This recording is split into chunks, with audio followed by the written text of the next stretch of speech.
Hay historias que no se cuentan por vergüenza, sino por miedo a no ser creído.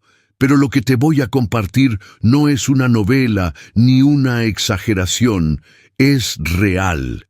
Tan real como el dolor que sentí el día en que mi esposa me miró a los ojos y me dijo, sin una lágrima, sin temblar, tu hija necesita a su verdadero padre.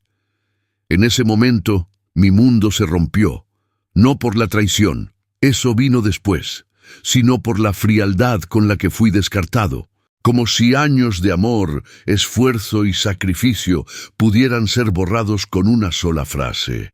Me fui. Me escapé hasta Japón, tratando de reconstruirme desde cero. Pero lo que no sabía era que las ruinas no estaban allá. Estaban esperándome para caer sobre mí. Este video no es solo sobre una mentira. Es sobre cómo toda una familia puede volverse cómplice de un secreto sucio. Sobre cómo un hombre puede ser usado como figura decorativa, mientras los demás se ríen por dentro. Pero también es sobre algo más fuerte que el ADN. El amor de un padre que, aunque lo quieran borrar, deja una marca que nadie puede eliminar. Y lo más impactante, el final de esta historia aún está abierto, porque no depende de mí, depende de ti, que estás escuchando. ¿Qué harías tú si descubrieras que todo lo que construiste fue una mentira? Todo empezó con una frase, ni un grito, ni una pelea, ni un portazo, solo una maldita frase dicha con calma, como quien comenta el clima. Tu hija necesita a su verdadero padre. Al principio no entendí, pensé que era una metáfora, algo emocional, como decir, necesita más de ti. Pero cuando vi sus ojos, esos ojos no mentían. Ahí supe que algo estaba podrido en mi propia casa. En ese momento, el mundo se me partió en dos. Yo había vivido una mentira, un matrimonio basado en una ilusión. La niña a la que había enseñado a andar en bici, la que dormía abrazada a mi pecho cuando tenía fiebre, no era mía. ¿Qué clase de relación enferma te hace mirar a la persona que amas y soltarle una bomba así como si nada? No lloró. No pidió perdón. Solo dijo la frase y se quedó en silencio. Me quedé sentado, mirando al suelo. Ni siquiera podía llorar. Me dolía el alma. Me dolía el cuerpo. Me dolía la mentira. Porque más allá de la traición, lo que me quebró fue imaginar a mi hija creciendo sin saber quién era yo en realidad. ¿Qué lugar ocupaba en su vida? ¿Qué nombre tendría ahora en sus recuerdos? ¿Papá? ¿Mentira? ¿Nada? Quise hacer preguntas, pero no salían. La injusticia era tan grande que me paralizaba. Pensé en mi suegra, en mi cuñado, en todos los que me decían, eres un gran padre. Ellos también sabían, me veían como un idiota que criaba a una hija que no era suya, mientras todos callaban por conveniencia. El nivel de manipulación familiar era asqueroso. Me levanté. Caminé por la casa como un zombi. Cada rincón tenía recuerdos, fotos, dibujos, juguetes. Y en todos ellos, yo estaba. Yo era parte de esa historia. Pero ahora, esa historia se borraba, como si me estuvieran arrancando de las páginas de un libro que creí haber escrito. Era como ser eliminado de tu propia familia. No dormí esa noche, ni la siguiente. Solo pensaba en la frase. Una frase que, si te la dicen en una película, la apagas por ridícula. Pero en la vida real, esa frase se clava en el pecho como un cuchillo sin filo. Lento, sucio, cruel. Y lo peor no era el dolor, era el vacío. El no saber qué hacer con tanto silencio entre los gritos. Intenté hablar con mi hija al día siguiente, pero algo ya había cambiado. Me miraba con distancia, como si ya le hubieran contado algo, como si yo fuera un extraño, y ahí entendí. Esa mujer no solo me había traicionado, me había desprogramado de la mente de mi propia hija. Me borró como se borra un contacto del celular, con un dedo. Fue ahí cuando decidí irme. Japón no era una idea nueva. Siempre soñé con desaparecer, con empezar de cero, no por cobardía, sino por sobrevivencia. En esa casa ya no había verdad, solo había un teatro, una farsa donde el guión siempre fue manipularme. Yo necesitaba recuperar mi poder, aunque eso significara irme al otro lado del mundo, pero uno nunca huye del todo, porque la herida viaja contigo. Me fui a Japón pensando que iba a encontrar paz, y lo que encontré fue el infierno, porque las mentiras no se quedan en casa, te persiguen, se meten en tus sueños, y a veces aparecen en una videollamada. Y justo en esa videollamada fue cuando todo empezó a desmoronarse. Pero esa parte te la cuento en el próximo capítulo. Nunca pensé que llegaría ese día, el día en que conectas todos los puntos y te das cuenta de que toda tu vida ha sido un montaje cuidadosamente armado. No fue un grito ni una pelea, fue un gesto, un silencio, un comentario que no encajaba. Y entonces mi cabeza hizo clic, como si alguien encendiera una linterna en un cuarto lleno de secretos. Todo empezó cuando mi hija me preguntó si yo tenía sangre igualita a la suya. Una pregunta inocente, ¿no?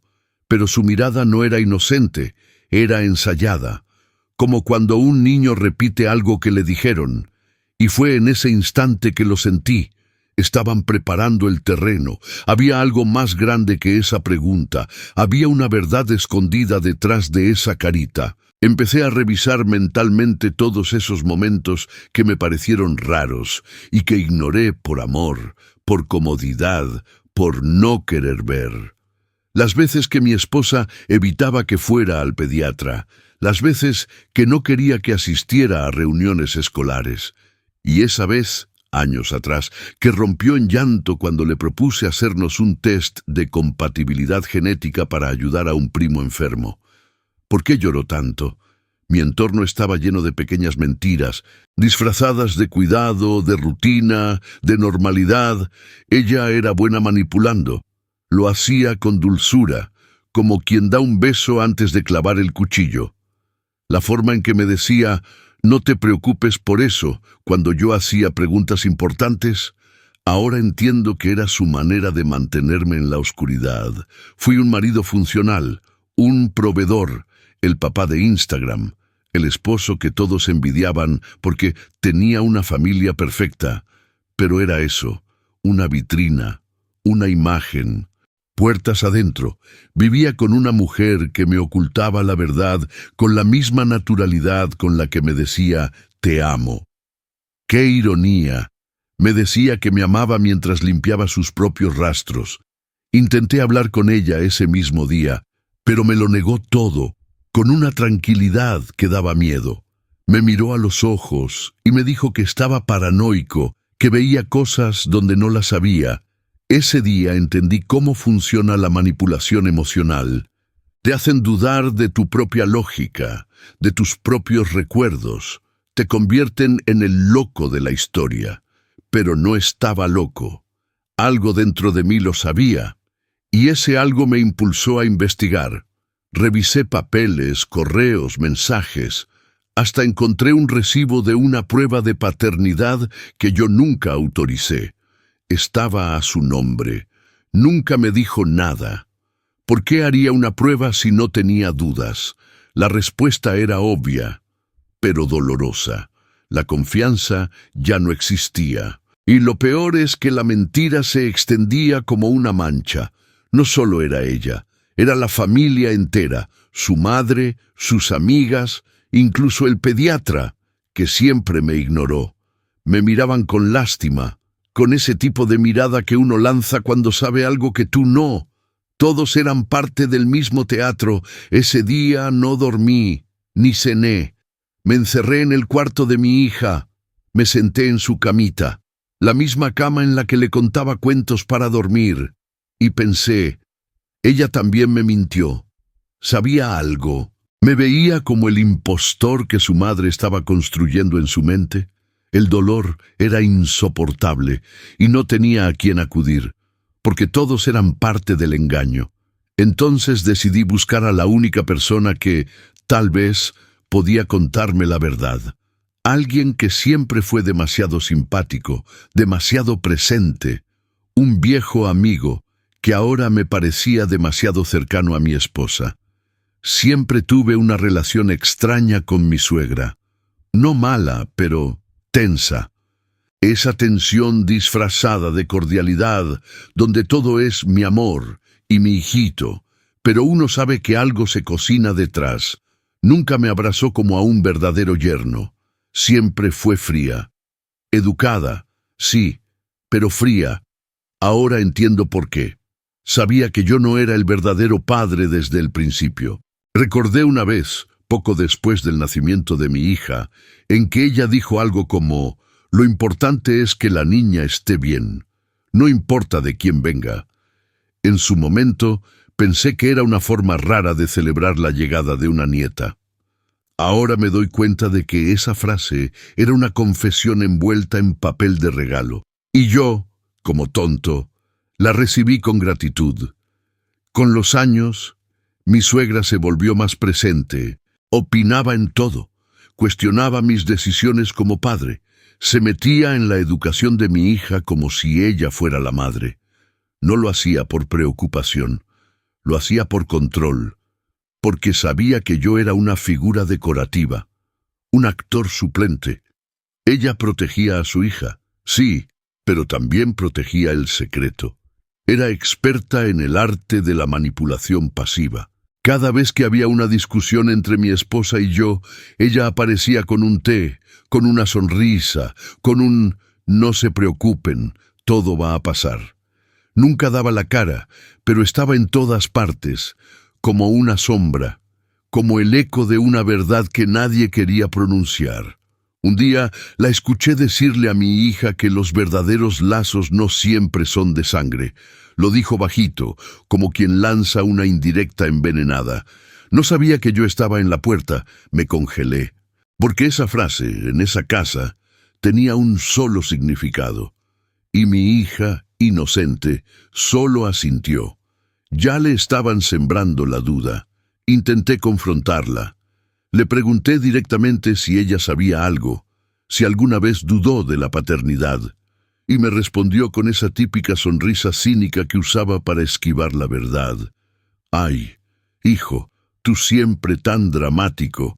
Las cosas de familia se manejan con amor, no con sospechas».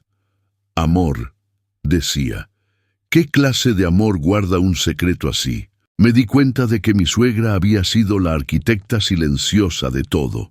Ella aprobó la mentira, la alimentó, la protegió, porque en su visión torcida de familia, lo importante no era la verdad, sino la estabilidad aparente. Y yo era solo un accesorio que podía ser reemplazado si empezaba a hacer demasiadas preguntas. Fue entonces cuando empecé a entender que el problema no era solo mi esposa. Era una red, una familia entera, funcionando como una organización silenciosa donde cada uno tenía un rol en la farsa. Yo era el único sin libreto, el único que no conocía la trama. Y mi suegra, desde su trono de abuela perfecta, dirigía todo con una sonrisa venenosa. La impotencia que sentí fue brutal, porque no se puede pelear con alguien que no te enfrenta directamente. No puedes gritarle a una sonrisa pasivo-agresiva. No puedes exigir justicia cuando todos dicen que eres tú el paranoico. Me estaban enterrando vivo bajo capas de cortesía. Me estaban desapareciendo con buenas maneras. Fue ahí cuando decidí buscar evidencia, algo que no pudiera negarse.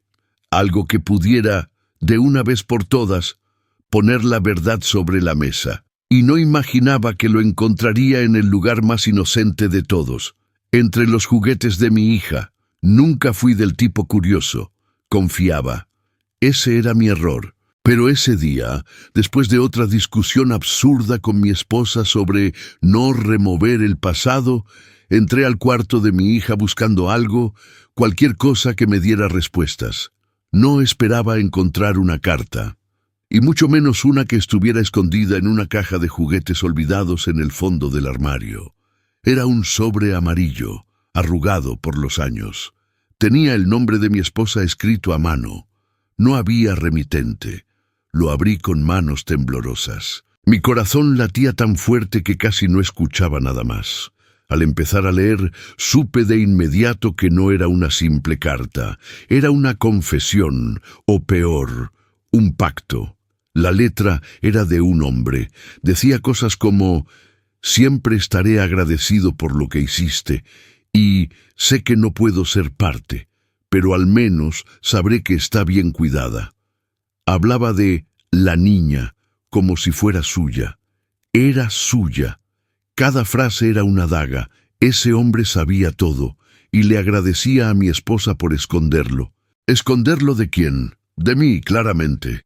La carta hablaba también de un encuentro, uno que ocurrió cuando ya estábamos juntos, fechas que no cuadraban, mentiras que ahora tomaban forma. No era solo una traición romántica, era una traición estructurada, planificada, como una operación encubierta con precisión quirúrgica.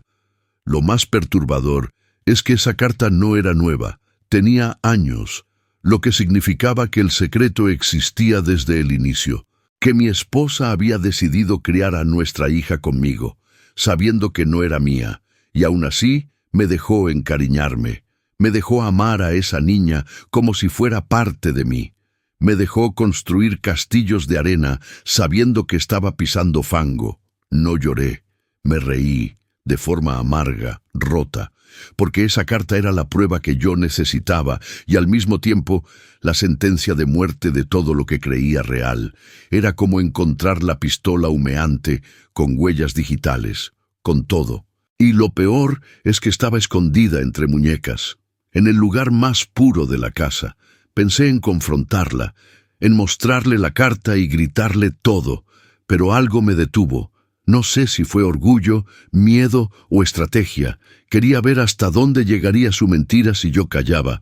Quería ver si, aún acorralada, seguiría actuando. Y sí, siguió. Como una actriz perfecta. Guardé la carta, la escaneé, la envié a un correo secreto, porque sabía que eso era pólvora. Una pólvora que algún día iba a detonar. Pero no ahora, no aún. Quería saber más, quería saber quién era él. Ese hombre que la llamaba mi valiente y hablaba de mi hija como si fuera una promesa. No dormí de nuevo. Me senté en el sofá con la carta en la mano y la miraba una y otra vez, porque en esas líneas había una historia paralela, una historia que me ocultaron, una historia donde yo era apenas un actor de reparto. El verdadero guión estaba escrito entre dos personas, ella y él, y yo necesitaba saber quién era ese él, porque tal vez lo conocía más de lo que pensaba. Me tomó años entenderlo. No fue de golpe. Fue como una ficha de dominó que empuja otra y otra, hasta que el castillo se derrumba. Me usaron, así, sin rodeos, me usaron como padre. Me vendieron el sueño de la familia perfecta mientras escondían la realidad en el cajón más sucio del pasado. Y cuando ya no les servía, me sacaron sin ceremonia, sin gratitud, como si nunca hubiera estado.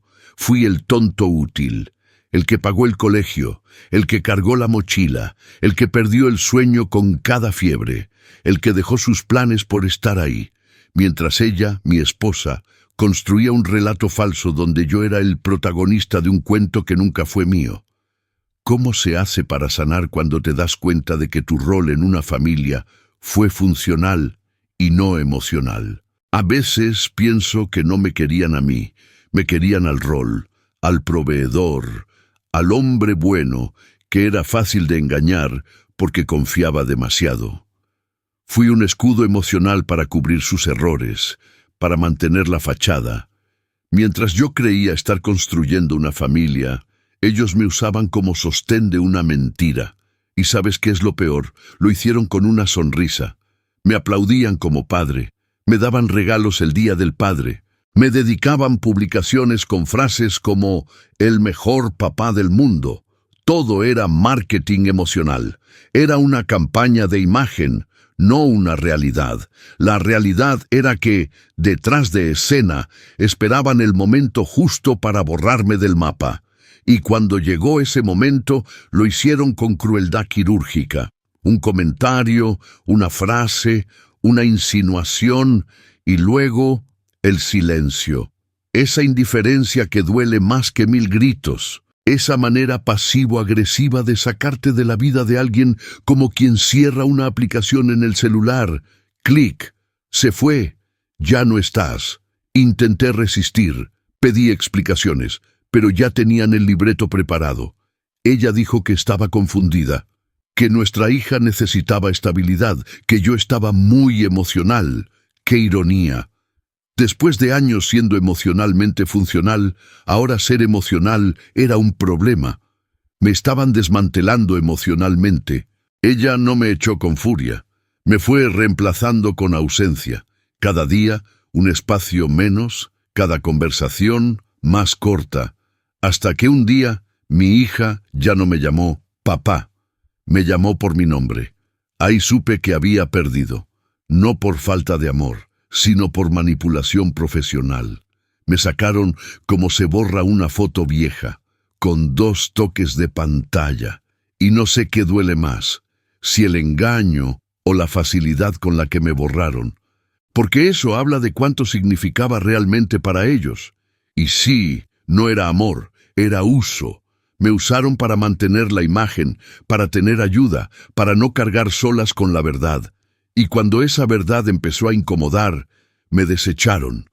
Pero el detalle que ellas olvidaron es que yo no era solo una víctima, también era un hombre con memoria. Y ahora, con pruebas, y eso me daba poder.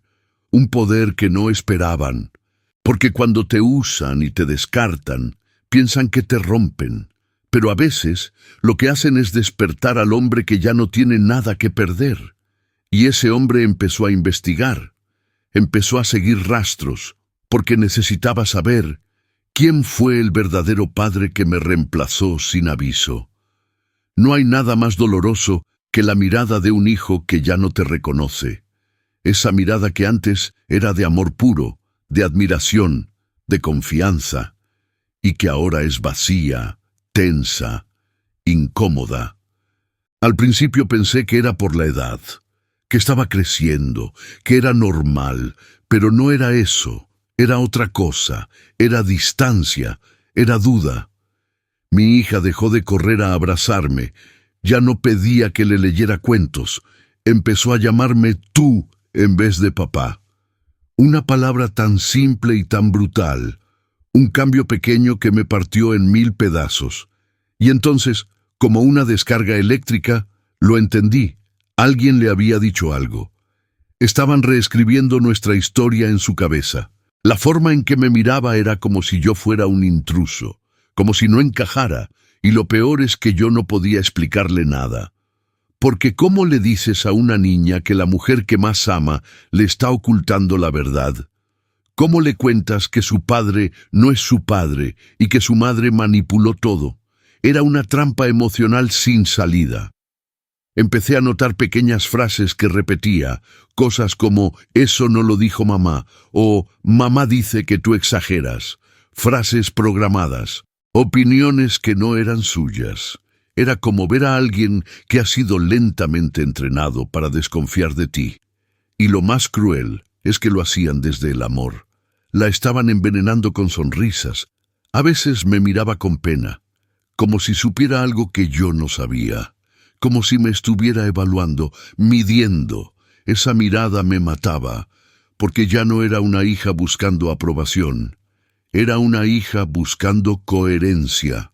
Y yo, con el alma rota, ya no tenía fuerza ni para actuar como si nada pasara. Intenté recuperarla. La llevé a lugares que amaba. Le cociné sus platos favoritos, le conté historias, reí con ella. Pero algo en sus ojos decía que ya no era igual, que alguien había sembrado dudas tan profundas que ni el amor podía borrar. La desconfianza había reemplazado el vínculo. Lo más triste fue escucharla decir, con voz bajita, «¿Por qué tú y mamá ya no se quieren?» Esa pregunta, con esos ojitos llenos de confusión, me derrumbó. Porque entendí que no solo me estaban quitando a mi hija, También le estaban robando su inocencia. Estaba atrapada entre verdades a medias y mentiras completas. Esa noche lloré como no lloraba desde que era niño. Porque no hay dolor más grande que el de ver a tu hija alejarse emocionalmente, no por elección propia, sino por influencia. Me habían quitado el lugar que construí con años de amor, y ahora me tocaba ver cómo alguien más ocupaba ese espacio sin haber hecho nada por ganarlo. Lo que antes era risa, ahora era silencio. Lo que antes era juego, ahora era frialdad. Me estaban reemplazando sin decirlo en voz alta, pero yo lo veía, y lo peor era que ella también lo sentía. Mi hija estaba confundida, no sabía en quién confiar, y ese dilema, ese conflicto interno, era parte del plan, y entonces entendí que si quería recuperar a mi hija, no bastaba con amor, necesitaba la verdad, y la verdad podía doler, pero era el único camino, así que tomé una decisión que lo cambiaría todo. Me fui para protegerla, y también para encontrar respuestas, y ese viaje me llevaría a Japón. Cuando compré el pasaje a Japón, no lo hice por turismo, lo hice para huir del dolor, de la mentira, del vacío que me dejaron. Quería escapar de una casa que ya no era mía, de una hija que ya no me reconocía, de una historia que me había explotado en la cara. Pensé que la distancia me curaría. Qué iluso fui. Llegar a Tokio fue como aterrizar en otro planeta. Todo era nuevo, ordenado, tranquilo. Nadie me conocía, nadie sabía mi historia, y eso me dio una falsa sensación de alivio. Me decía a mí mismo, ahora puedes empezar de cero, pero uno nunca empieza de cero cuando carga una herida que sangra desde el alma. Los primeros días caminaba sin rumbo, observaba a la gente, las calles, las luces, pero por dentro estaba destruido. Llevaba la cara de mi hija pegada al pecho como un tatuaje invisible. Cada vez que un niño reía, sentía una punzada. Cada vez que veía a un padre con su hija, me invadía la culpa. Porque en el fondo yo sabía que había huido, y aunque muchos me dirían que hice lo correcto, que me protegí, yo me sentía un cobarde. Me sentía como un traidor a mi propia sangre, aunque ni siquiera estaba seguro si esa sangre era compartida. Pero el amor no se mide con ADN, se mide con cicatrices. Empecé a escribir, a registrar cada pensamiento, cada recuerdo, cada injusticia. Me volví obsesivo, y fue ahí donde empezó el infierno. Porque el dolor que uno no enfrenta se transforma en rabia. Empecé a tener pesadillas. Soñaba que mi hija me llamaba por otro nombre. Soñaba que me olvidaba, que me odiaba. En Japón conocí a otros expatriados. Algunos huían de guerras, otros de deudas. Yo huía de una mentira. Pero curiosamente, fue ahí donde escuché la palabra que detonó todo: traición. Un colombiano me dijo, hermano, cuando te traicionan, no te queda otra que buscar justicia o venganza. Esa frase me dejó pensando, ¿estaba buscando justicia o venganza? Esa pregunta me carcomía, porque quería recuperar a mi hija, pero también quería que todos los que participaron en esa farsa pagaran. Quería que mi esposa enfrentara las consecuencias, que mi suegra dejara de sonreír con esa cara hipócrita. Quería que el verdadero padre sintiera lo que yo sentía. Y fue entonces cuando abrí el correo secreto donde había guardado la carta. Y decidí investigar. Contraté a alguien en mi país, un investigador privado. Le di nombres, fechas, todo lo que tenía, y le pedí solo una cosa: encontrar al hombre de la carta, saber quién era, qué hacía, si estaba cerca, si tenía contacto con mi hija. Las semanas pasaron, y cada correo del investigador era una dosis de ansiedad, hasta que llegó uno que me congeló la sangre. El hombre existía, y no solo existía, era alguien que yo conocía, muy bien, demasiado bien, un nombre que jamás habría sospechado, y que ahora se convertía en el centro de mi tormenta, y justo cuando estaba por confrontarlo desde la distancia, recibí una videollamada de mi hija. Esa videollamada lo cambió todo. No esperaba esa llamada. Apareció en mi pantalla como un fantasma del pasado. Era mi hija. Su nombre brillaba en el celular, acompañado por esa foto que yo mismo había tirado meses atrás. Dudé en contestar. Tenía miedo, miedo de verla, miedo de no saber qué decir, miedo de que me llamara por mi nombre otra vez, pero contesté, y ahí estaba, más grande, más seria, más distante. Me sonrió con educación, no con amor. Esa sonrisa que uno da a un extraño por cortesía.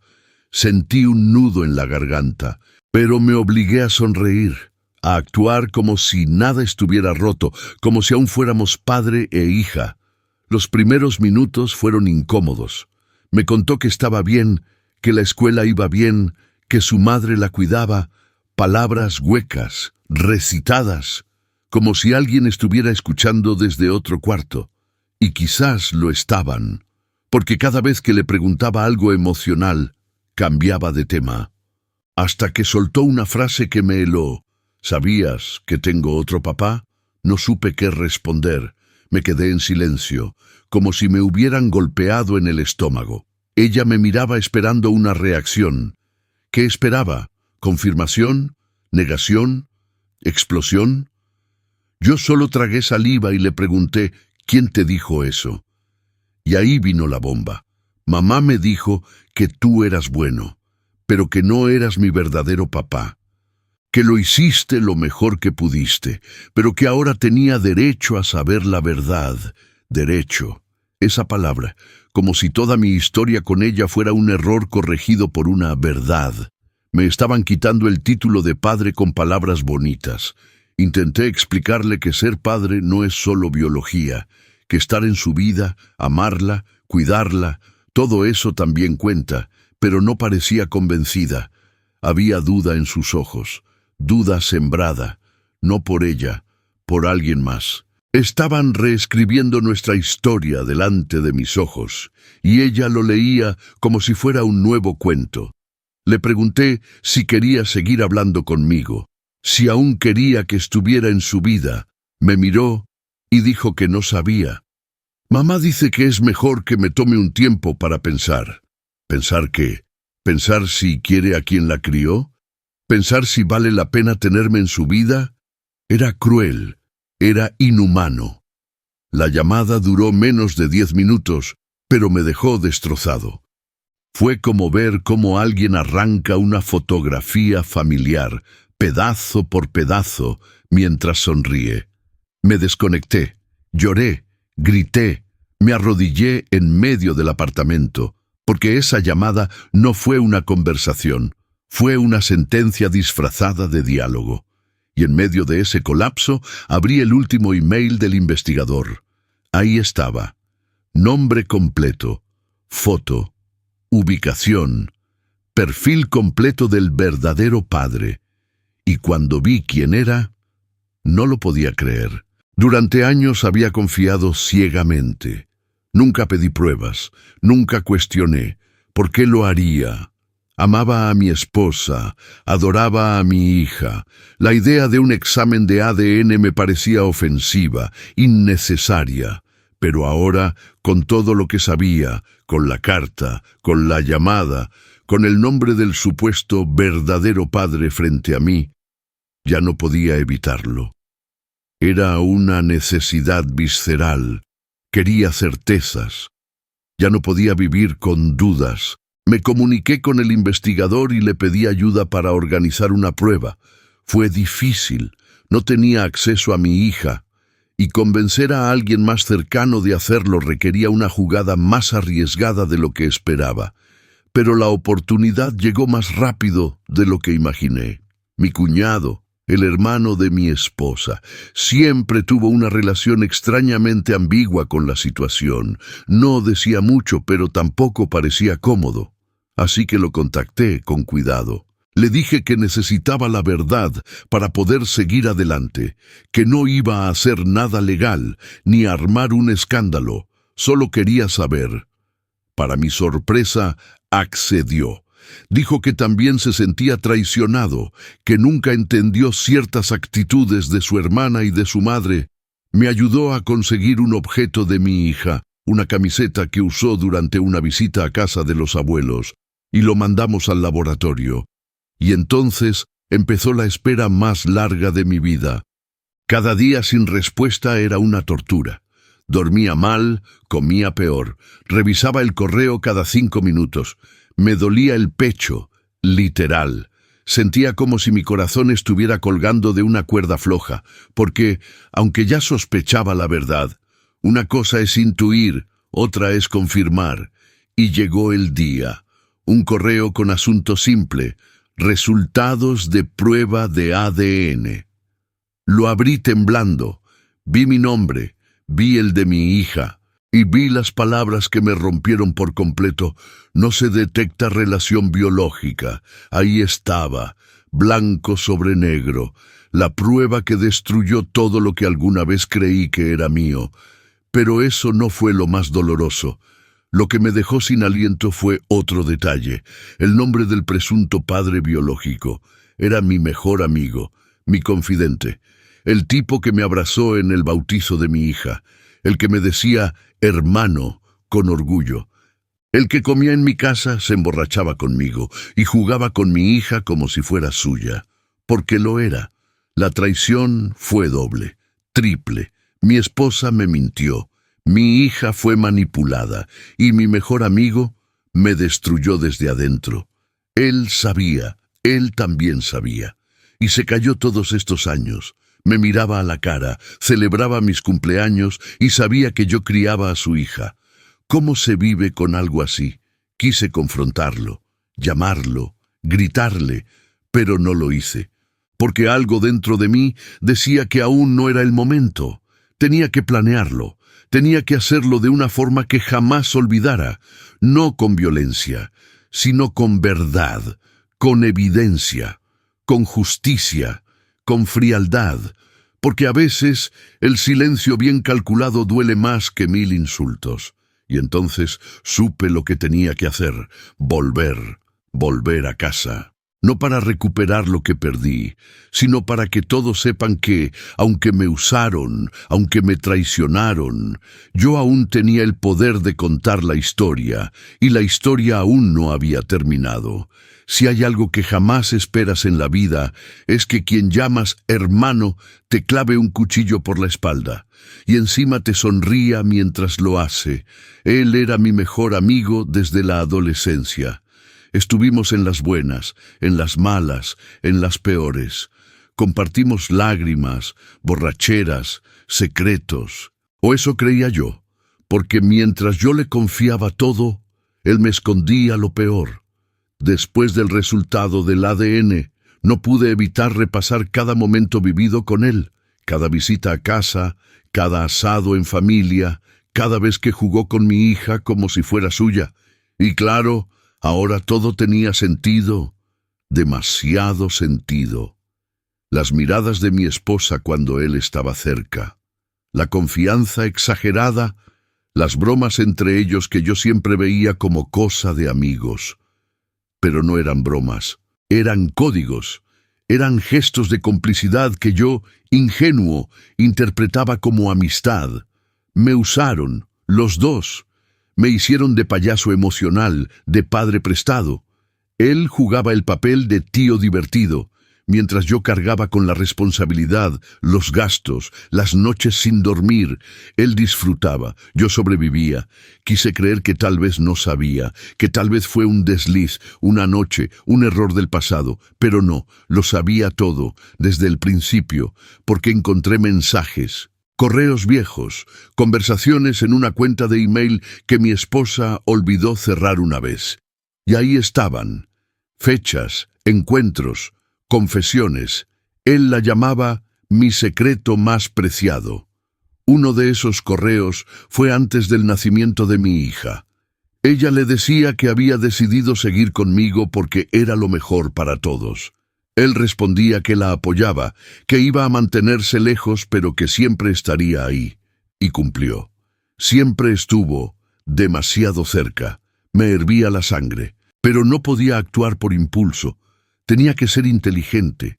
Quería que ambos sintieran el peso de sus decisiones, pero no desde la ira, sino desde la verdad, porque la verdad, cuando se expone sin gritar, quema más. Así que planeé mi regreso con precisión quirúrgica. Volví al país sin avisar. Me hospedé en un hotel. Observé, analicé. Me encontré con personas clave. El cuñado, un primo, incluso una vecina, que siempre pareció saber más de lo que decía. Y como en una novela de terror, todo encajaba. Mi mejor amigo no solo era el padre biológico, también era quien ayudó a manipular a mi hija a la distancia. Le compraba regalos, le escribía mensajes secretos, le decía cosas como: si algún día quieres saber más de mí, yo estaré aquí.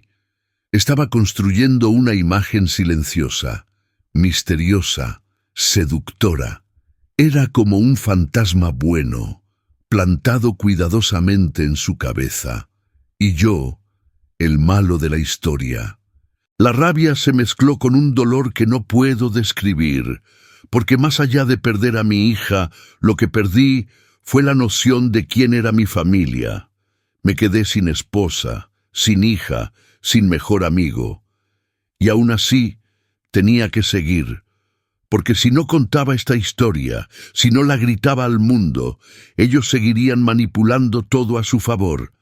Y entonces se me ocurrió la única forma de confrontarlo, no en privado, no en silencio, sino donde todo comenzó, en una reunión familiar.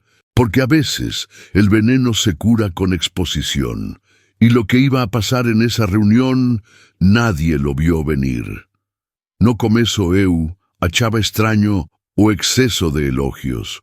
Siempre fui un tipo tranquilo, reservado, pero cada vez que visitábamos la casa de la familia de mi esposa, me recibían como si fuera un héroe de guerra. Qué suerte tiene nuestra niña de tenerte como padre. Eres el mejor yerno del mundo. Qué gran hombre, tan responsable. Y yo, ingenuo, lo agradecía, como un tonto. Ahora entiendo todo. No eran elogios, eran burlas disimuladas, eran aplausos envenenados. Esa familia sabía la verdad. Desde el principio, sabían que la niña no era mía, sabían del otro, sabían que yo era apenas el rostro público, el hombre funcional. Y en lugar de alertarme, en lugar de tener un mínimo de decencia, me aplaudían.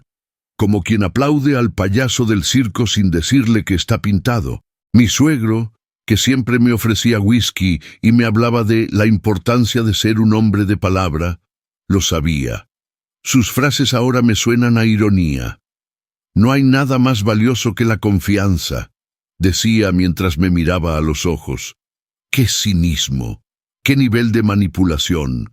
Todos actuaban, todos sonreían, todos me abrazaban, mientras sabían que yo vivía una mentira. Recuerdo un almuerzo familiar en el que mi hija dijo: «Tengo dos papás en el corazón». Todos se rieron. Yo también, sin entender. Ahora esa risa me quema, porque no era una ocurrencia infantil. Era una confesión disfrazada de ternura, y nadie me explicó nada, nadie me preparó, porque yo no importaba. Yo era el adorno que se sienta a la mesa y sonríe para las fotos. Después del examen de ADN y de descubrir la identidad del verdadero padre, empecé a ver esos recuerdos como escenas de una comedia negra. ¿Cuántos sabían? Las tías, los primos, los amigos cercanos. La respuesta era obvia: todos. Porque el silencio no es inocente cuando se prolonga por años. El silencio, en este caso, era complicidad. Volví a ver las fotos. Navidad, cumpleaños, Día del Padre. Todos fingiendo, todos actuando, y yo en el centro, con una sonrisa que ahora me parece ridícula. Me sentía un payaso aplaudido por su propio número, sin saber que el público sabía que el maquillaje ocultaba la verdad. Me celebraban, pero no por amor. Me celebraban por utilidad. Lo más duro fue pensar que incluso los niños sabían, porque los niños escuchan, los niños observan. Y si alguno de los adultos mencionó el secreto en voz baja, estoy seguro de que mi hija lo notó. Creció en una red de mentiras disfrazadas de amor. Y eso duele más que cualquier traición directa. Intenté hablar con algunos miembros de la familia. Ninguno me dio la cara. Algunos me bloquearon. Otros dijeron que no sabían nada. Después de tantos años, imposible. Porque la verdad era un secreto a voces, y yo era el único sordo en medio de un teatro bien montado. Fue ahí cuando decidí que no me iba a quedar callado, que la misma familia que me usó como títere iba a verme romper el guión en vivo. Planeé una reunión, una donde todos estuvieran presentes, una última cena, antes del apocalipsis, porque si ellos querían espectáculo, yo estaba listo para darles uno inolvidable. Y esa noche fue el comienzo del contraataque. El apellido es algo que uno da con orgullo. Es una marca, un símbolo, una manera de decir, ella es parte de mí. Y durante años, ese apellido estuvo en cada documento, en cada cuaderno, en cada cartel de cumpleaños. Verlo escrito junto al nombre de mi hija era una pequeña victoria diaria. Era mi identidad ligada a la suya. Pero cuando todo estalló, lo primero que hicieron fue quitarme ese derecho, sin previo aviso, sin explicación. Un día fui al colegio a buscarla y me dijeron que ya no estaba registrado como tutor legal. Habían presentado un documento, una nueva partida de nacimiento. El apellido ya no era el mío. Me borraron con una firma. Sentí como si me arrancaran un pedazo de piel, como si me extirparan de la historia que yo mismo había vivido. Porque más allá del papel, ese apellido había sido parte de cada te amo, de cada noche de fiebre, de cada lágrima que sequé. Y ahora, ni siquiera eso me quedaba. Intenté reclamar, consulté abogados, pero la ley, como siempre, es ciega cuando le conviene. No hay vínculo biológico, me dijeron. Usted no es el padre legal, repitieron, como si el amor se pudiera medir en porcentajes de ADN.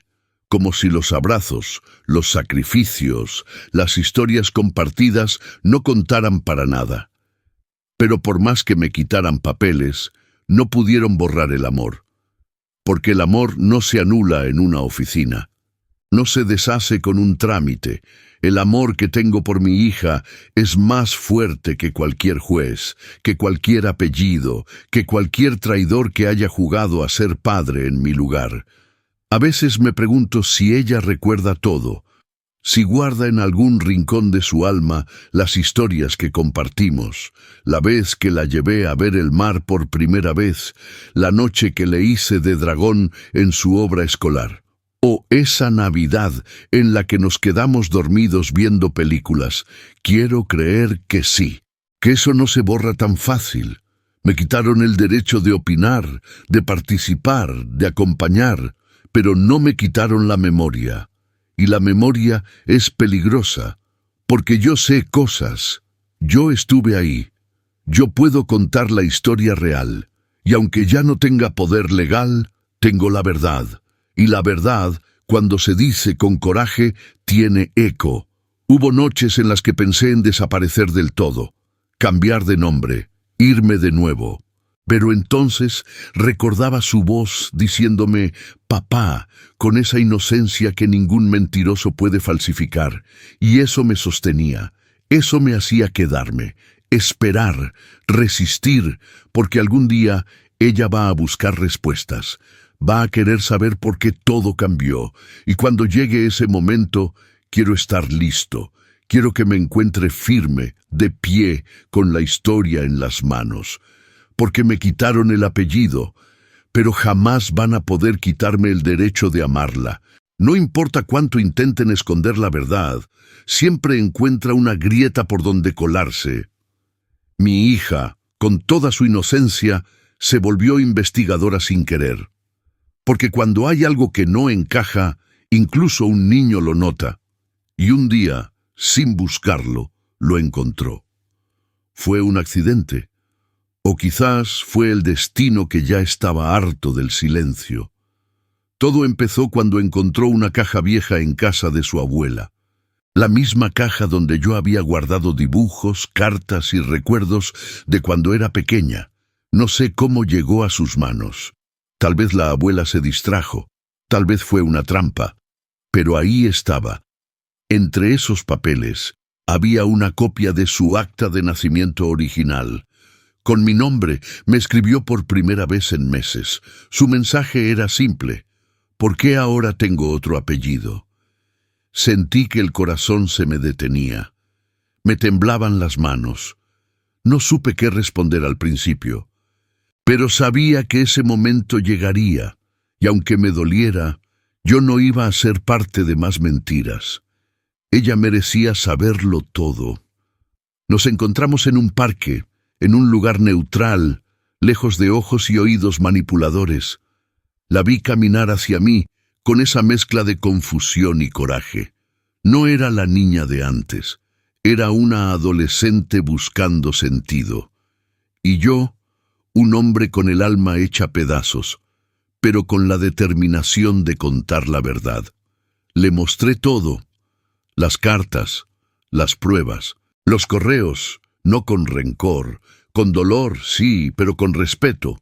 No hablé mal de su madre, no mencioné nombres, solo los hechos, lo que viví, lo que entregué, lo que me quitaron. Ella escuchaba en silencio, mordiéndose el labio, como quien traga un veneno en cámara lenta. Lloró, lloramos. Se aferró a mí como cuando tenía 5 años y tenía miedo de las tormentas. Me dijo que se sentía usada, engañada, que no sabía en qué creer. Y yo le dije la única verdad que nunca había cambiado. Yo te amo. Siempre lo hice, siempre lo haré, porque eso no necesita pruebas ni permisos. Me contó que siempre sospechó, que había cosas que no cuadraban, frases que escuchaba a medias, silencios que dolían más que los gritos. Dijo que a veces soñaba conmigo y se despertaba llorando, que intentó odiarme porque le dijeron que era lo mejor, pero que nunca pudo. Ese día no solo recuperé a mi hija, recuperé mi humanidad, porque durante meses me sentí invisible, insignificante, borrado, pero ahí estaba ella, con los ojos llenos de lágrimas, pero también de claridad. Y lo más hermoso fue escucharla decir, «Papá», como si esa palabra hubiera estado esperando ser rescatada del fondo de su corazón. No prometí venganza, no le llené la cabeza con odio, solo le dije que ahora ella tenía el poder de decidir, que ya no era una niña, que tenía derecho a construir su propia versión de la historia, y que yo estaría ahí, siempre, en silencio o en voz alta, pero presente, y lo que ella decidió hacer después, nadie lo esperaba. Después de todo lo que viví, entendí algo muy simple pero poderoso. Pueden quitarte un apellido, pueden silenciarte, manipularte, hasta robarte físicamente de la vida de alguien, pero jamás podrán borrar la huella que dejaste en el alma de un hijo. Y eso fue lo que me sostuvo cuando todo parecía perdido. Porque, aunque intentaron eliminarme del relato familiar, mi hija todavía recordaba el olor de mis camisas cuando tenía miedo. Todavía se reía cuando alguien mencionaba cierto chiste interno que solo nosotros dos entendíamos. Todavía le quedaban cicatrices felices de un amor que vivió, sintió y que nadie podría convertir en mentira. Me reemplazaron en los documentos, sí, en las redes sociales, en los círculos familiares, en los cumpleaños, pero no en los recuerdos. Cada vez que se cepillaba el cabello frente al espejo, veía la forma en que yo le enseñé a hacerlo. Cada vez que cocinaba huevos, recordaba cómo los preparábamos juntos los domingos. ¿Cómo se borra eso? Me convertí en un fantasma emocional, en una presencia que nadie quería mencionar, pero que estaba en cada rincón. Intentaron hacerme desaparecer con el mismo método con el que se quitan manchas de la ropa, con insistencia, con repetición, con mentiras suaves. Pero mi existencia no era una mancha, era una raíz. No fui perfecto, pero fui constante. Estuve ahí cuando más me necesitaba, y eso deja marca. La marca del abrazo cuando tiene fiebre, la marca del consejo que llega en el momento justo, la marca de la mirada que dice confío en ti sin necesidad de palabras. Intentaron pintar encima, pero la tinta no cubre los sentimientos. Ella misma me lo dijo una vez. Hay cosas que no puedo olvidar, aunque me digan que debo. Y ahí supe que lo que yo construí no había sido en vano. Porque el amor real, el que se entrega sin condición, deja huellas que no se ven, pero que pesan. Y esas huellas, cuando se sienten en el alma, arden más que cualquier castigo. Lo irónico es que mientras más intentaban callarme, más crecía mi presencia. Se volvió incómoda, se volvió evidente. Porque cuando borras algo valioso, se nota el vacío. Y en esa casa, por más que pusieran fotos nuevas, decoraciones nuevas, nombres nuevos, faltaba algo. Faltaba yo. Yo era el vacío en la risa forzada, el eco en los cumpleaños, la falta de naturalidad en los momentos que antes eran espontáneos. Y eso no se puede fingir. Porque cuando el amor es verdadero, su ausencia grita. Y el mío, aunque lo quisieran negar, fue el más real de todos. Hoy ya no lucho por reconocimiento legal, ni por venganza. Lucho porque la verdad quede grabada en quien realmente importa, mi hija. Porque si ella sabe quién soy, si siente lo que vivimos, entonces nadie puede decir que perdí. Porque el amor verdadero no siempre gana en voz alta, pero nunca desaparece. Y eso es lo que me impulsó a dar el paso más arriesgado de todos, volver al lugar donde todo comenzó, a esa casa, no para pedir nada, sino para decirlo todo. Frente a todos, pensaron que yo me había ido para siempre, que me habían borrado como se borra un mensaje incómodo del celular, que mi silencio era derrota. Pero no era así. Mi silencio era estrategia, porque a veces el mejor golpe no se da en el momento del caos, sino cuando todos creen que ya ganaron. Y ese día llegó. Volví sin avisar. Me presenté en una reunión familiar que ellos mismos habían organizado. Una de esas cenas donde se reparten sonrisas falsas, brindis hipócritas y se evita hablar de los muertos en vida. Y ahí entré yo, vivo, firme, con la verdad en los ojos y el corazón blindado por tanto dolor. La sorpresa fue inmediata. Mi exesposa quedó paralizada. Su madre dejó caer el tenedor. Algunos fingieron alegría, otros ni siquiera intentaron disimular. Pero ella no esperaba verme otra vez, menos con esa mirada. Ya no era el hombre roto que se fue al otro lado del mundo, era otro, más frío, más claro, más fuerte. No grité, no acusé, solo pedí hablar frente a todos.